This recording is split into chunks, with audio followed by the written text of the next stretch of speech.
J'adore et puis, là où j'ai envie aussi de mettre un point, c'est, que, tu l'as dit, on parle souvent de ralentir.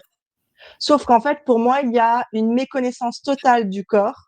C'est-à-dire qu'en fait, à haute intensité d'entrepreneuriat, si tu développes beaucoup de projets et tout, ou même si tu développes pas beaucoup de projets, ça marche, pareil. C'est plus qu'on a besoin de ralentir, c'est qu'on a besoin de soutenir notre corps, bordel, quoi. Et des fois, ça passe par la danse, par le mouvement.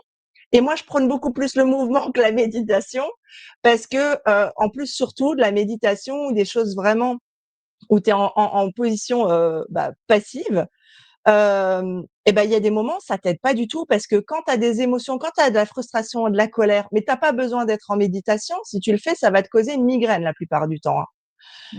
Tu as besoin d'aller justement décharger ce trop plein d'énergie, cette colère, de la danser, de danser ta tristesse, de danser l'intensité que le projet que tu es en train de faire avancer.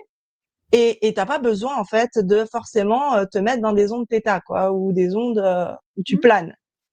Et ça, pour moi, il y a eu à un moment donné une déviance, parce que moi, je le vois, parce qu'il y a 10 ans, quand je parlais du corps sur les réseaux, il y avait presque personne qui en parlait. On me regardait avec des yeux comme ça, de dire mais qu'est-ce qu'elle me raconte celle-là. Et au fur et à mesure, forcément, il y a de plus en plus de personnes qui se sont formées à ça. Il y a des techniques qui sont arrivées et c'est chouette. Mais il y a aussi eu toutes sortes de choses qui ont été véhiculées et qui, pour moi, ne sont pas du tout le soin du corps, tu vois.